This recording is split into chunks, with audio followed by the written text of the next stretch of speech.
as well. Thank you. As well as different sets of office hours with legal, IT. We have SBIR office hours as well. Just making sure that for those SBIR hours, there are Navy specific. I'm pretty sure all of our other agencies and program managers might have something similar. But if it's specific to another agency, I would check their website. Now for a program, SBIR Connect.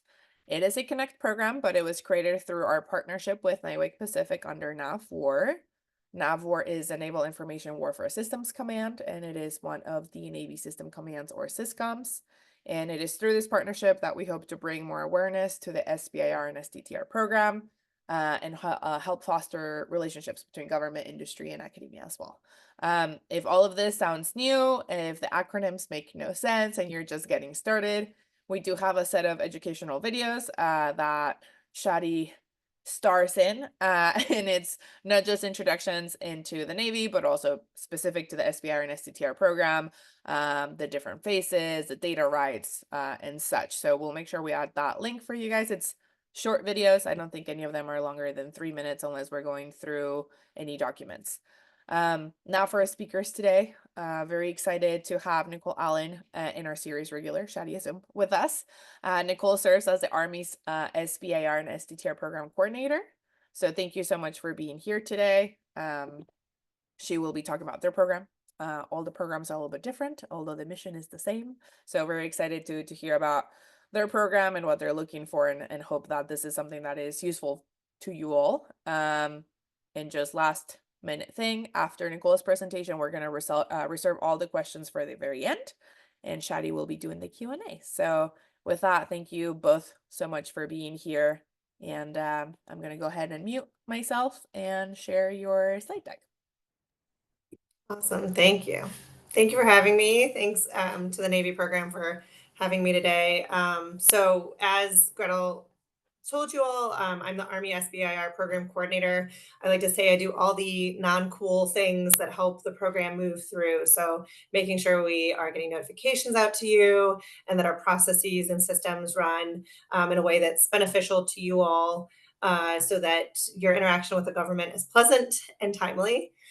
So that's one of the main things that I focus on. So we are looking to empower innovators to partner with us.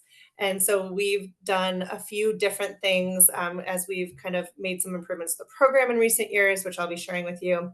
Our director oversees 2 programs, though, both the X-Tech program and the Army SBIR STTR program. We'll talk about both. Our X-Tech is our prize competition arm, and there are many prize competitions that culminate in the opportunity to submit for an SBIR STTR award. So we'll talk about all of that today. All right, next slide.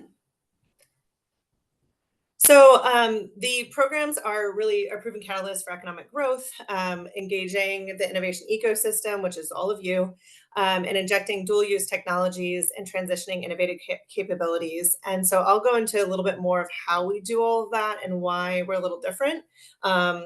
We are a little bit different than the Navy in a couple ways, which I'll also highlight if you're more experienced with working with their programs. Next slide. All right, so this is kind of the difference between X-Tech and SBIR. So X-Tech is the friendly front door. If you've never done anything with the DoD, this is where we encourage you to start. It starts with just a white paper submission instead of the full technical proposal that is required on the Defense Cyber Innovation Portal. We also do some very creative and out-of-the-box things with our competitions. Sometimes it's just prize money that's available, and then sometimes it does end in an SBIR award. That prize money that occurs along the way in different rounds of the prize competition is completely expendable however you all want to use those funds. Generally, they're provided so that you all have a way to offset travel costs, though. So, and then we also, you're going to get accelerator feedback, you're going to get mentorship, and dedicated feedback about your white paper and your approaches. We many times see companies that maybe submit once, twice to the same types of competitions, and then ultimately are able to proceed to the SBIR stage for ones after they get feedback and use that to improve their technical approach. For the SBIR program, we solicit all of our topics from emerging needs within the Army. And we are looking for innovative solutions that are in the private sector. We award contracts to small businesses, usually, like we'd said, in partnership with XTech. So if you've done an XTech competition, you have satisfied the awards requirement in order to be able to submit for an SBIR. So only those companies, you might see them on DSIP sometimes, that have participated in the competition are eligible to submit for an SBIR award. The other thing that this is one of the differences with between the Army and the Navy is that we have our own contracting cell. So the Contracting Center of Excellence does all of our contract awards. We've transitioned all of our SBIR awards underneath this office, and our STTR awards will transition in the next 2 months. So everything's in one office, and we have very fast award times, less than 30 days usually. Next slide. So for the SBIR STTR program, 3 main parts. If you've already done some work with the Navy, you're probably very familiar with this. So phase 1, 250,000 is our general limit, about 6 months. Feasibility study, white paper is the final deliverable. Phase 2 or direct to phase 2 or a second phase 2 proposal, more about prototyping, demonstration, and proving that technical approach, up to $2 million for up to 24 months. And then a phase 3 is it's not actually an award, and Navy does this very well. So does a great job with phase 3s. And we are always looking at ways to improve. We meet with Navy on how to change our approach with phase 3s as well. So they cannot be funded by SBIR dollars or STTR dollars, and they cannot be they are not contracted by our Contracting Center of Excellence that's internal to us. So looking at ways that we can improve that. But you don't need a sole source, you don't need a J&A or any of that in order to be able to, they don't have to recompete that contract or that technical effort in order to award you a phase 3 contract. Next slide. All right, so this is our general pathway. So our budget is just south of $400 million a year. It'll probably be right around $400 million this year for FY25. Phase 1 and phase 2 we already talked about. Talk about a second phase 2. So you might hear it called a sequential, might hear it called a 2B. It kind of depends on the organization. We call it a second phase 2. We find that to be that's kind of the nomenclature that we go with most often. And so that there's 2 reasons why you might need a second phase 2 award. That's the top limit of what you're authorized to be able to get SBIR dollars for before you go into the non-SBIR funded effort under a phase 3. And so the 2 reasons why when I talk to companies that might happen, the first is that the technical approach isn't quite mature enough in order to insert it into a program or ready for tech transition. So the company might need more time to improve that technical demonstration or that technical approach. If the other reason that might happen is that the Army's not ready for you. So if the Army is still kind of working through getting program dollars into that approach, 2 years, $2 million would also offset that risk. And then you could then insert into the program of record after that. If you've heard of TAC-FI Strat-FI, and I know Navy has a similar program to this, our program is called Catalyst, and that's our bigger dollar award. We have a few additional slides on Catalyst, but Catalyst is matching funds. It can be up to a $15 million award, and that's really to accelerate tech transition for those companies. Next slide. So this is the picture for what was contracted under our contracting center in FY24. So about $321 million, a majority of the SBIR contracts. In FY25, everything will be underneath the Contracting Center of Excellence. And so we had 309 new contract awards with 243 businesses. We had we have many open topics. That 13 open topic number does include some of the XTech competitions. So our XTech competitions are often released as open topics as well. Next slide. So how we're organized from a portfolio standpoint, this is very different than the Navy. So Navy organizes by system commands. but in NIWC, NAVAIR, we organize under technology sections. So we have independent tech scouts that go out to look at the commercial sector and see where the commercial sector is outpacing the Army. And then that's how we have identified these technology areas that we focus on. So right now that's AI/ML, now energy resilience, immersives and wearables, sensors, contested logistics and sustainment. And then we're also always looking for kind of like wide open emerging Army priorities. Surprise us with what you have. We do some competitions that focus on that, but that's kind of the last piece as well. So we're looking at all of those areas where we know that the commercial sector has great benefit. And so asking you all to bring that into approaches for the Army technology, for the Army use cases. This is really similar if you've worked with the Army or with the Navy already. So all of this is the same, right? So less than 500 employees, you have to be based in the United States. R&D work has to be done in the United States. You have to be owned or controlled by individuals or legal entities who are either citizens or permanent resident aliens of the United States. We are a majority VCOC authorized component, so you can be owned by majority VCOC, but we can only award up to a certain percentage. We don't often have many of those. I think we've maybe only done a handful of awards, so nothing really to worry about there, but you are eligible as long as you meet the size determination, so that less than 500 employees. And then for phase 1 and phase 2, it's all the same for SBIR, right? If you've done any work with the Navy SBIR program, at least 2/3 of your research has to be done by the small business for a phase 1 and at least 1/2 for a phase 2. The Catalyst program. So the Catalyst program is one of our newest programs. It was piloted in FY22. This is our 3rd year, 22, 23, 24. This is our 4th year. So piloted in 23. So this is our 3rd year. And the goal here is to support the Army of 2030, where you have to have some matching funds from either a traditional defense contractor or like a large prime or a program executive office or Army acquisition program.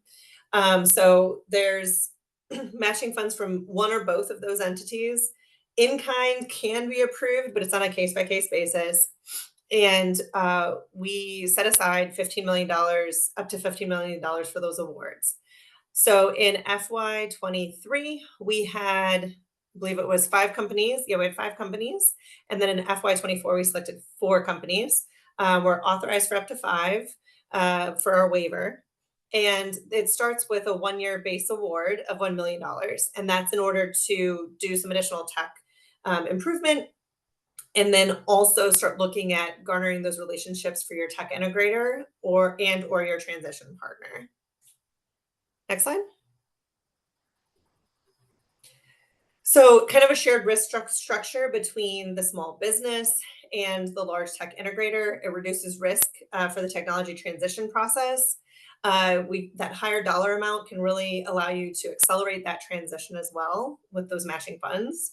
And we are leveraging the agility and creativity of the small businesses, as well as that experience of the tech integrators to develop the dual use technologies and leapfrog the process into both the commercial sector and into the Army needs. Next slide.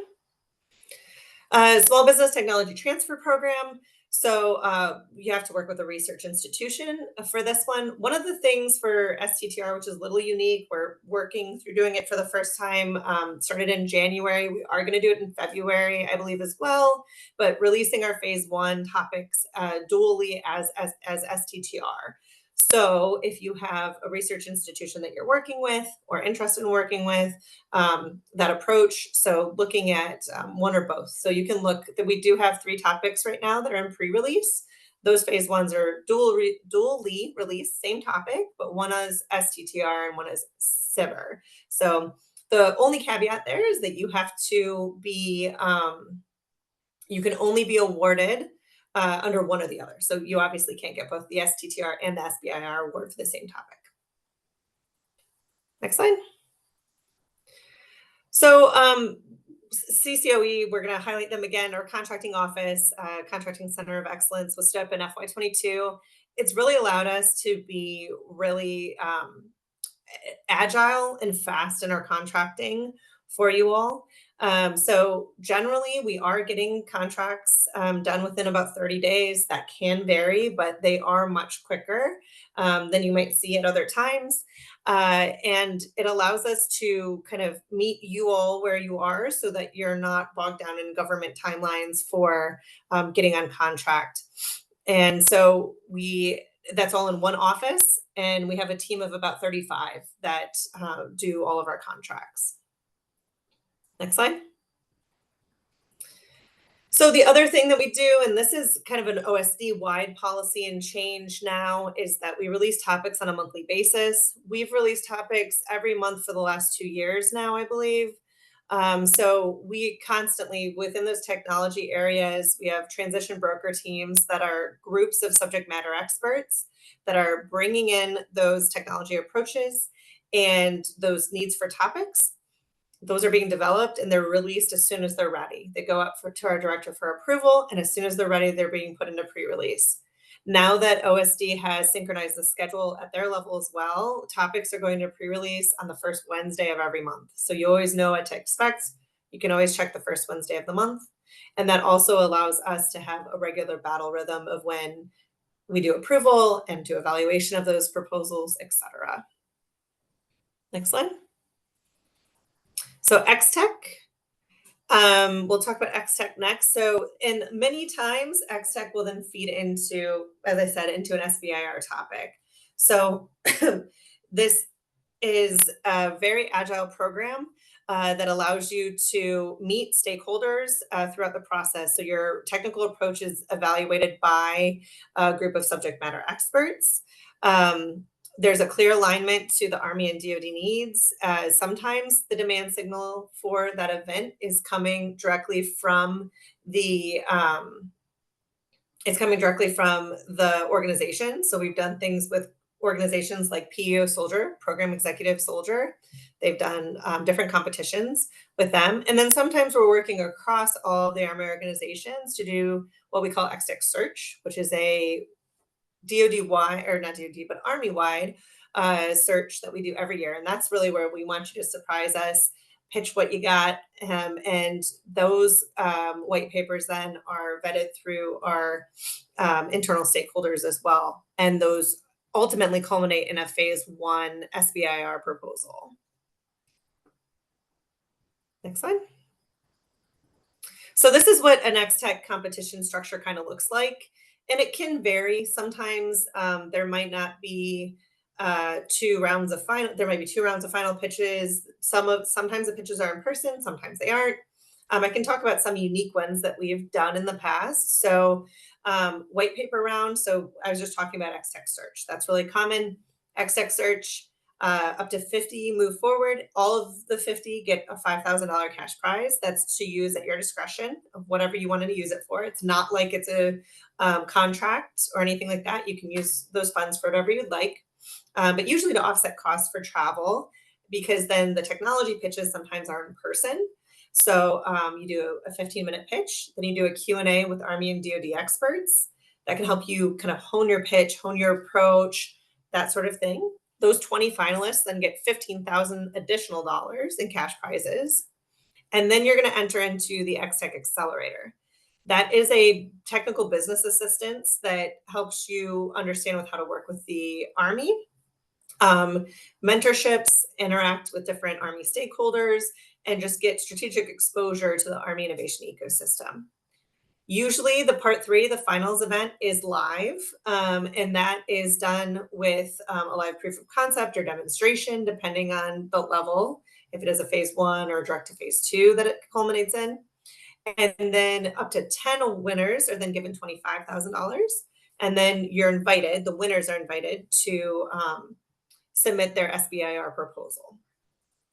And that is either $250,000 for phase 1 or $2 million for a direct to phase 2. That throughout the time, you're getting technical business assistance through that accelerator and mentorship. And then, as I stated, if you don't proceed in the competition, you're getting feedback at every part of that, where you can tailor your approach if you want to apply to future competitions. Next slide.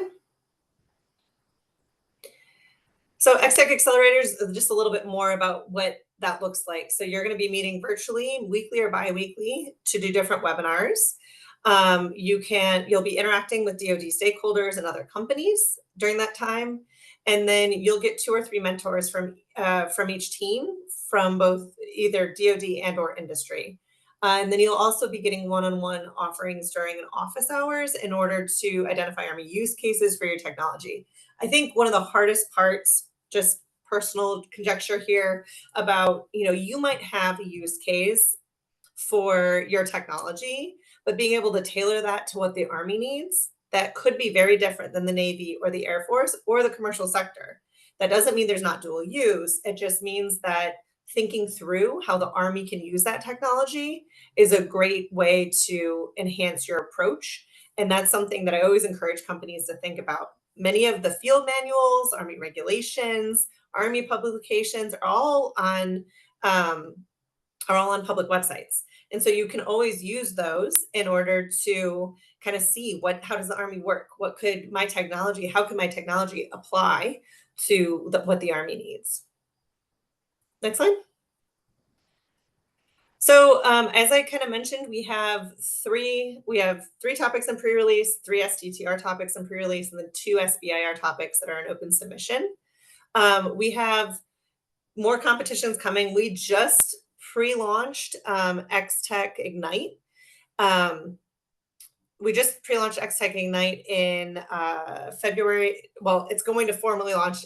We did pre-launch this week, formally launching on February 5th. So that's coming very soon. XTech International is for international companies.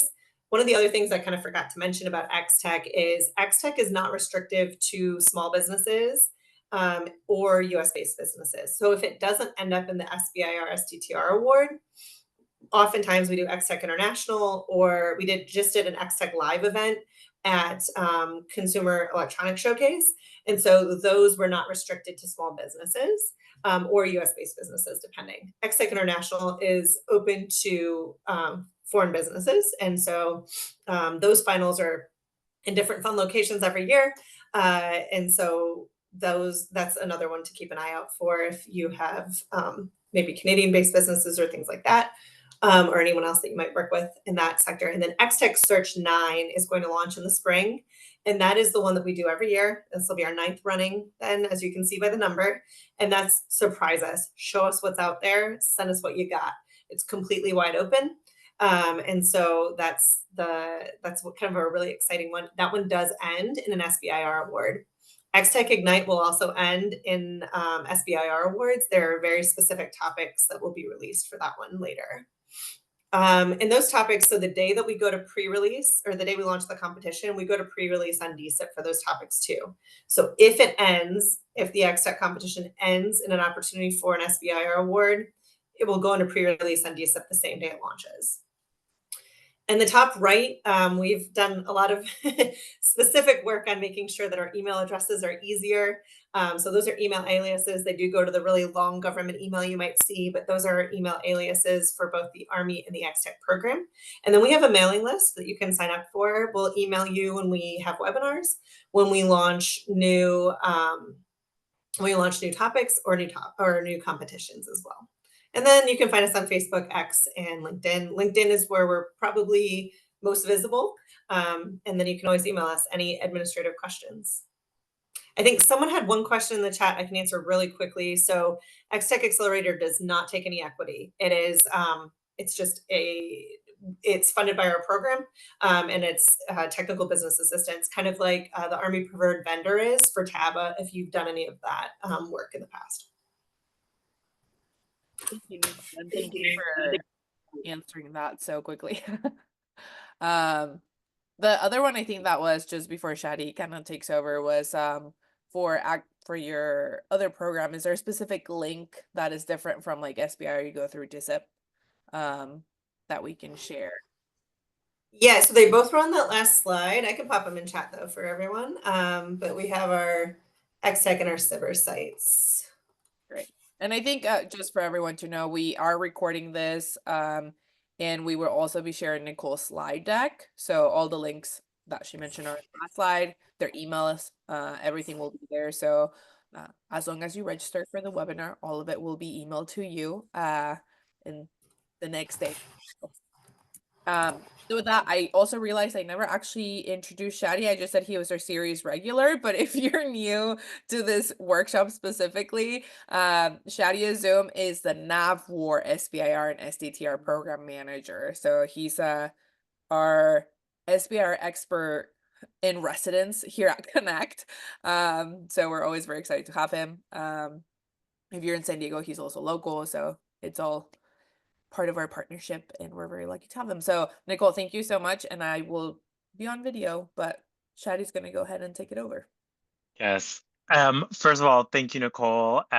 Just fun fact, Nicole and I became fast friends after doing a road tour. So you'll probably see us together at one point if you ever sign up to do any of the SBA road tours. So SBA Road Tour, yes. We're not in the band. yes, that's right. So we received a number of questions prior to the workshop that I marked some that will be presented. I know we have some through the Q&A. Just as a reminder for everyone, there's a Q&A option at the bottom of your Zoom application window. Use that. I'll still look at the chat. I think I'll start just with the Q&A first that's on there right now. So the question came in: as a startup, if you have a proof of concept device, such as a sensor, would phase one allow for a further prototype improvement, or how is research involved during this initial phase? Yeah, I mean, I think it kind of depends, right? We do sometimes research and development are kind of required for SBIR work, right? So we don't want something that can plug and play necessarily. And to be quite honest with you, COT stuff doesn't plug and play well with government and military applications, anyways, right? So some development is probably going to be needed. If it's something that's more mature, where you're selling that specific sensor and it's a very close use case to what it could be in the military, I think a direct to phase two might make more sense for you. But you can always apply for a phase one and explain what you would need to do from a development standpoint in order to tailor your technology for what the topic is asking for. Thank you. And I think that's kind of the same across the board, even with Navy, the Navy realm as well. Another question came in through the Q&A. Is there an easy way to ask someone if our concept or idea is even viable for applying? And I'm assuming applying to whether it be XTech or your regular SBIR, SCGR topics. Yeah, so there's not really a mechanism for that. I would say that if you're brand new to the DoD, XTech is where I would go first, because you would be able to just submit a white paper instead of having to do a full proposal. And that proposal can be a big lift, especially if you haven't done it before. So if you are just kind of wanting to see if your idea is viable, if you think it's going to go well, I would really look at XTech Search 9 for this year. So, oh, sorry, go ahead, Carol. Yeah, and I think Oh, yep. thank you, Shadi. I think this is what I was mentioning earlier. Like every agency is going to have different processes and ways of doing things. I think the DoD obviously tends to be a little bit more similar, even though now that I'm listening to Nicole, there's definitely a lot of differences between the Army and the Navy. But the NSF, for example, also does something where they submit a pitch deck first before they ask you to submit for a proposal. So when you're getting started, I think the first thing is finding which agency you think might be the best for your technology, and then just figuring out what their processes look like. Because they're all different, even though it's a SBIR STTR program, they're all a little bit different. There's contracts, there's grants. So just kind of informing yourself based on that agency, I think, is very important. So I guess speaking of submissions, one of the questions that was received before the workshop was, are there any specific mistakes or misconceptions that commonly lead to disqualification?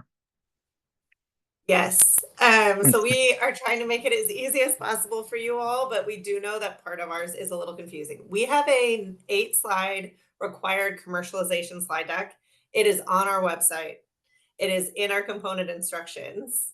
If it's not there, we cannot evaluate your proposal. I can pop both those links. I can pop a link to the one in the chat that's on our website. We're trying to do that so that you have additional places to get it. We're also looking at maybe changing that as well in the future in our technical volume. The other reason they used to get people hemmed up all the time was the due diligence self-disclosure form. The beautiful thing about that, if you have not submitted a proposal since June, it's now a web fillable form. And so you cannot submit a proposal without doing that. But it used to be a PDF. And if that was gone, there was nothing we could do. There was no recourse. We had to find that non-compliant. So the other thing is just like follow the technical volume link.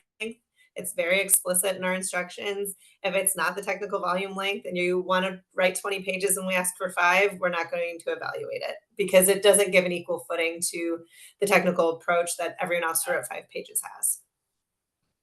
Thank you. On a different note, on the opposite end of the spectrum, when it comes to follow-on funding, do you have any resources or programs available to help current awardees through the Army SBIR program for any follow-on funding that probably isn't SBIR itself?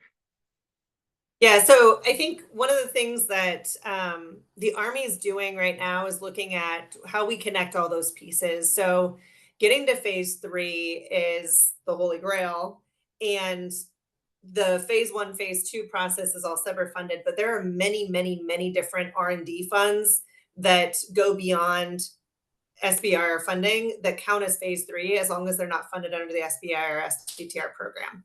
One of the biggest ones that I like to talk about is the APFIT program, Accelerate the Procurement for Innovative Technologies. Our director for the SBIR STTR program is also the point for the Army for it. And so we are looking at ways to source internally for that differently. The demand has to come from the technical point of contact within the Army organization.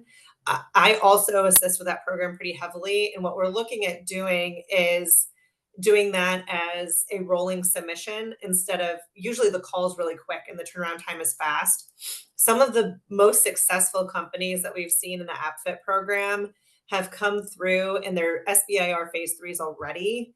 You have to either be a non-traditional defense contractor or an SBIR company, STTR company. And we have many actually that are Navy that were phase 3 Army awards, and then it's procurement funding in order to buy a thing. So there's one was a responder to avoid inter-air collision. And that one started as an SBIR under the Navy. And then the other one has both Army and Navy SBIRs that the company did multiple topics in order to come up with an anti-jam antenna. And so being able to produce that at scale, obviously was very attractive for the APFIT funding. And that's a $10 to $50 million award in order to get procurement funding to do for that technology. There's also things like the tech maturation programs, ManTech, Radar. There's a lot of other programs like that too that exist with the Army's organization under our acquisition office now. A lot of those things are centralized and close to one another, which should make transition for you all easier once you get there. I would say keep in contact with your TPOC and then knowing what those buzzwords are so your TPOC can come back to us and say, hey, I heard APFIT's coming up again. Do you think we'd be a good fit for the program? The other part with APFIT too is that if you're not ready for procurement funding, you might still be in research and development. We can look at Catalyst then. And so we can kind of funnel you one way or the other, depending on where your technology is and where the Army organization is for you, for your tech. I guess on that note, I'm going to maybe supplement it with a question, but it seems like out of all the DoD components, Army and Navy are very similar. So for every one of your SBIR topics, it's somewhat led or championed by some program that's hopefully going to do a phase 3, right? So I wonder if like a general good advice to anyone that gets an award is to ensure that their work is being checked on or at least communicated to that particular program to ensure that there is a transition path from them, right? And that's kind of like the most traditional way of getting that follow-on funding. Yes. Yep. Okay. We require transition roadmaps for all of our topics before they're approved. and that's reviewed by our director before they're released. And that should look like, where does this inserting into the program of record? Now, those things can change, right? Like congressional funding, plus up, plus down, that can change. Program funding can change. The amount of that program funding can change, especially because the government operates in like 10 years out. So that stuff can modify. But then that's when you can look at like, what are the other R&D monies or ways that can move forward. The other way too is to cross-agency transfer. So if that money doesn't exist in the Army for transition at that point, but you know that that use case could be applicable to the Navy or the Air Force, they can go there. We also often get Air Force transfers because the Air Force, a lot of companies get their foot in the door with the Air Force because, this is my analogy, jets are a lot more expensive than tanks. So the R&D budget for Air Force is bigger than the Army's. So if you get your foot in the door on one of those wide open topics that they do, but your use case is better for the Army, and you have a champion with an Army organization for that, we can cross-agency transfer it and continue that transition path into a program of record or a tech transition for an Army organization as well. Thanks, Nicole. I see two similar questions that kind of are related with life sciences and healthcare. I will say, like, from a Navy standpoint, like, if you ever take a look at Navy topics, we usually punt those focus areas over to the Defense Health Agency or National Institute of Health. Nicole, on the Army side, is that kind of a similar answer? It is, with a caveat, right? So, and I think this is applicable for Navy too. There's some squishy gray area too, right? So we do have an immersives and wearables transition broker team, and we have a within that space, we've done things like physiological monitoring. So think like government equivalent Fitbit type stuff. We've done diver performance monitoring system. That was in order. What was happening was in Army dive school, sudden cardiac arrest and death was happening with trainees at a higher volume than it should. And so looking at how can we monitor for that early. So it's kind of healthcare, right? But it's not 100% like wound care, lower limb, like things like that. So like quick clot or things like that. That's not where the Army would be investing funding because that is Defense Health Agency. But if there is an algorithm or an immersive and wearable component, those things might be applicable and might be topics that we would fund or release. Got it. Another question came in, can a white paper be submitted even though there's no specific solicitation request on DSIP? No. So white paper, if you're looking at white paper, again, would be looking at doing X-Tech. Now, some labs under the Army have what's called a broad agency announcement, which is actually the same policy document that the SBIR STTR program uses. Army Research Lab might have one. I know they did before. There's a few others. I actually met some companies at Road Tour who had gotten in the door under a broad agency announcement at Army Research Lab. That's one where you submit a white paper. If they like it, they'll invite you to submit a proposal. So that's another mechanism to look at. It can be much harder to get into those. Check sam.gov. That might be where those are, but that's not something on the SBIR program that we do. And for submission of white papers to X-Tech, it's the xtech.army.mil website. So xtech.army.mil will have the website, and then if we have one that's open, it'll be in Valid Eval is how you submit your white paper. So okay, yeah, that's a portal. Yeah.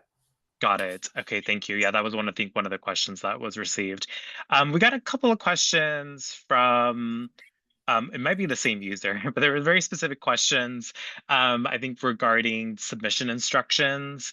I would say for those questions, do you mind, like, we put the email address or the generic email address for the U.S. Army SBIR in the chat, just so that, like, I think there was one question came in that talked about the technical abstract, another question that talks about data rights.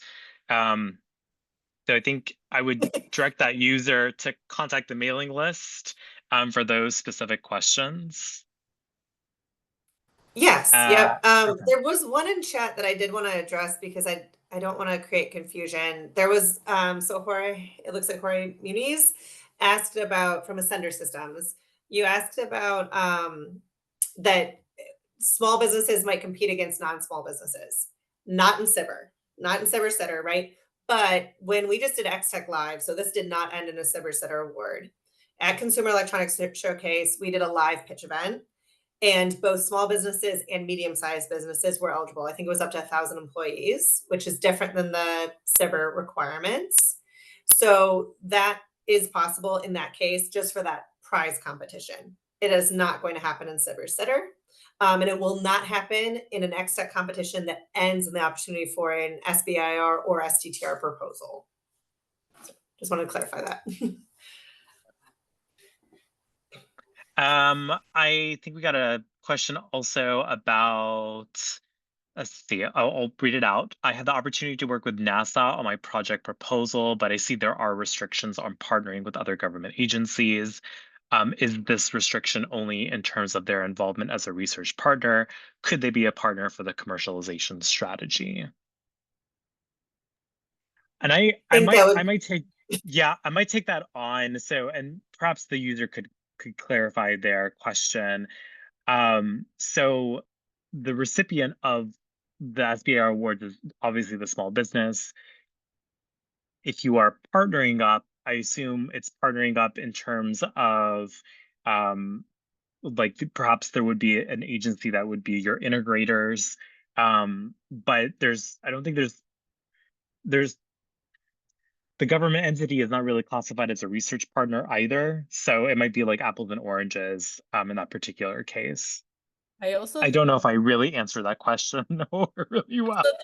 that NASA specific project, that is a question for them, because they might have their own, because it doesn't say in the question SBIR or STTR at all. It just says a project proposal with NASA. So I would also make sure that you look at what you're submitting to and who, and they might have the question, the answers to that specific question.